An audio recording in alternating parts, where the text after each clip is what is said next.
যুক্তরাষ্ট্র, ইসরায়েল এবং ইরানের সংঘাত নিরসনে আলোচনার জন্য পাকিস্তান যাচ্ছেন আমেরিকা এবং ইরানের উচ্চ পর্যায়ের প্রতিনিধিরা। যুদ্ধবিরতি লঙ্ঘন করা হচ্ছে, অভিযোগ ইরানি পার্লামেন্ট স্পিকারের। চুক্তি না মানলে আবারও হামলা শুরুর হুঁশিয়ারি জানালেন মার্কিন প্রেসিডেন্ট। যুদ্ধবিরতির মধ্যেই ইসরায়েল ও লেবাননে পাল্টাপাল্টি হামলা, হিজবুল্লাহ প্রধানের ভাতিজার মৃত্যু। ইসরায়েলি হামলায় গাজায় সাংবাদিক নিহত। 40 দিন পর খুলে দেওয়া হলো আল আকসা মসজিদ। আঞ্চলিক স্থিতিশীলতা ফিরিয়ে আনতে ইরান ও সৌদি পররাষ্ট্রমন্ত্রীর ফোন আলাপ।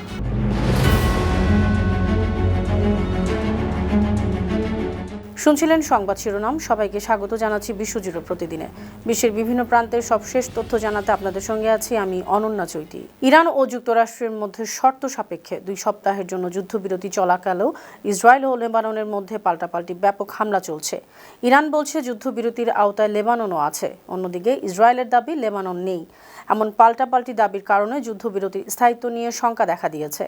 এদিকে পাকিস্তান নিজেকে আমেরিকা ইরান যুদ্ধবিরতির মধ্যস্থতাকারী হিসেবে তুলে ধরার চেষ্টা করছে।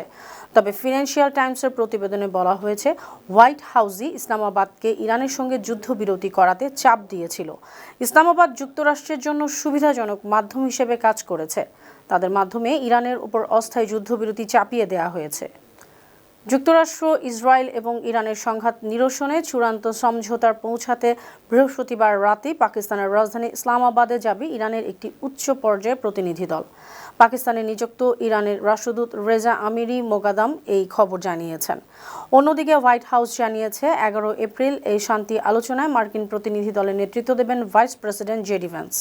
ইরানের রাষ্ট্রদূত সামাজিক যোগাযোগ মাধ্যম এক্সে দেয়া পোস্টে জানিয়েছেন, ইসরায়েলি বাহিনী বারবার যুদ্ধবিরতি লঙ্ঘন করায় তেহরানের জনমানুষের গভীর সংশয় ও ক্ষোভ আছে। তারপরে বৃহত্তর শান্তির স্বার্থে ইরান তাদের প্রস্তাবিত 10 দফা দাবির ভিত্তিতে এ আলোচনায় রাজি হয়েছে। এদিকে শান্তি আলোচনার প্রধান বাধা হয়ে আছে হরমুজ প্রণালী। ইরান ইতিপূর্বেই হুঁশিয়ারি জানিয়েছে, তাদের অনুমতি ছাড়া কোনো জাহাজ এই জলপথ অতিক্রমের চেষ্টা করলে ধ্বংস করে দেওয়া হবে। বর্তমানে লেবাননে ইসরায়েলি হামলা চলতে থাকার প্রতিবাদে ইরান আবারও এই গুরুত্বপূর্ণ বাণিজ্যিক পথটি বন্ধ করে দিয়েছে। এতে নতুন করে উত্তেজনা দেখা দিয়েছে। আমেরিকার হোয়াইট হাউসের প্রেস সেক্রেটারি ক্যারোলিন লেভিট ব্রিফিংয়ে জানিয়েছেন, সাময়িক যুদ্ধবিরতি এই অঞ্চলে দীর্ঘস্থায়ী শান্তি স্থাপনের একটি অনন্য পথ খুলে দিয়েছে। প্রকাশ্যে ইরান কঠোর অবস্থান দেখালো, একান্ত আলোচনায় তাদের সুর যথেষ্ট নরম। অধিকৃত গাজা উপত্যকায় ইসরায়েলি বাহিনীর ড্রোন হামলায় কাতার ভিত্তিক সংবাদ মাধ্যম আল জাজিরার একজন সাংবাদিক নিহত হয়েছেন। তার নাম মোহাম্মদ উইশাহ। এ তথ্য জানিয়েছে আল জাজিরার কর্তৃপক্ষ। বুধবার দুপুরে গাজা সিটির পশ্চিমে আল রাশিদ সড়কে যাত্রা করেছিলেন মোহাম্মদ উইশাহ। সে সময় তার গাড়িতে ড্রোন আঘাত হানলে তিনি ঘটনাস্থলে নিহত হন। গাজা সরকারের মিডিয়া অফিস জানিয়েছে, ফিলিস্তিনি সাংবাদিকদের বিরুদ্ধে ইসরায়েলি হামলা একটি সিস্টেমেটিক টার্গেটিং এবং হত্যাকাণ্ডের নীতির অংশ।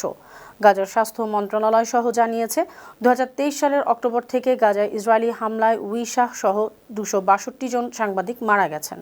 ইরান ও যুক্তরাষ্ট্রের মধ্যে ঘোষিত ভঙ্গুর যুদ্ধবিরতির দ্বিতীয় দিন বৃহস্পতিবার। এর মধ্যে বুধবার লেবাননে ব্যাপক বোমা হামলা করেছে ইসরায়েল। হামলার কারণে এই চুক্তিতে ফাটল দেখা দিয়েছে। জবাবে তেহরান আবারও যুদ্ধের হুমকি দিয়েছে। বুধবারের হামলা ছিল লেবাননে ইসরায়েলের সবচেয়ে ভয়াবহ হামলা।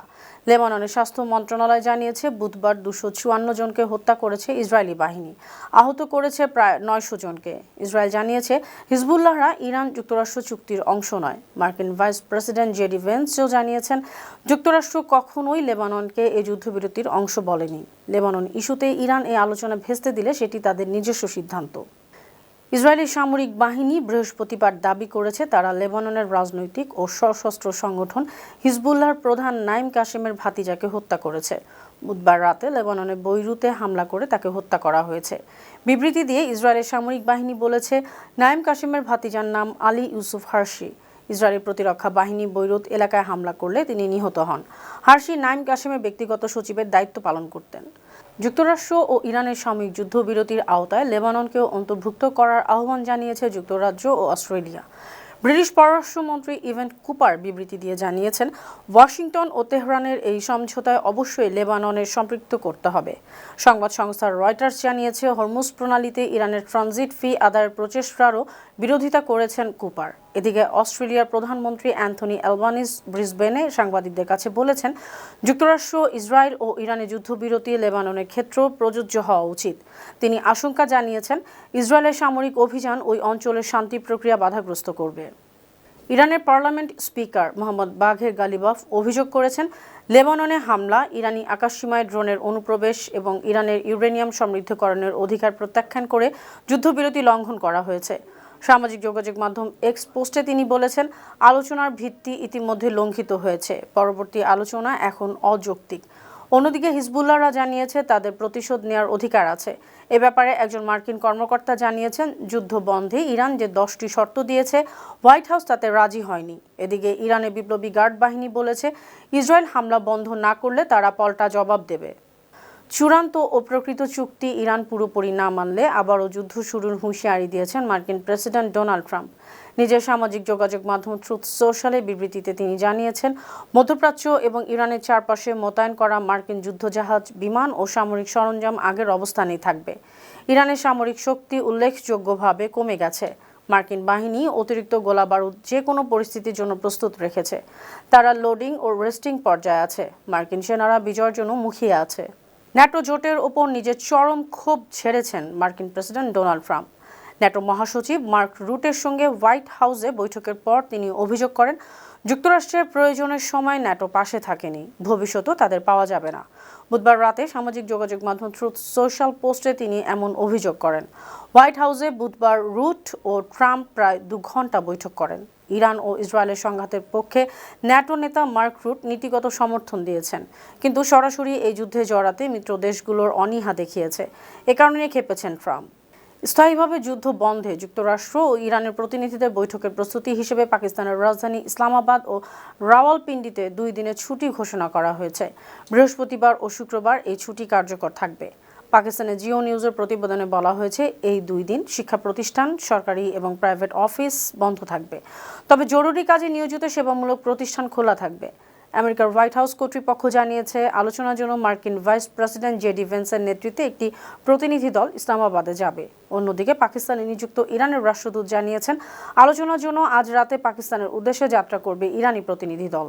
ইরানের পররাষ্ট্রমন্ত্রী আব্বাস আরাকচির সঙ্গে টেলিফোনে কথা বলেছেন সৌদি আরবের পররাষ্ট্রমন্ত্রী ফয়সাল বিন ফারহান আল সৌদ।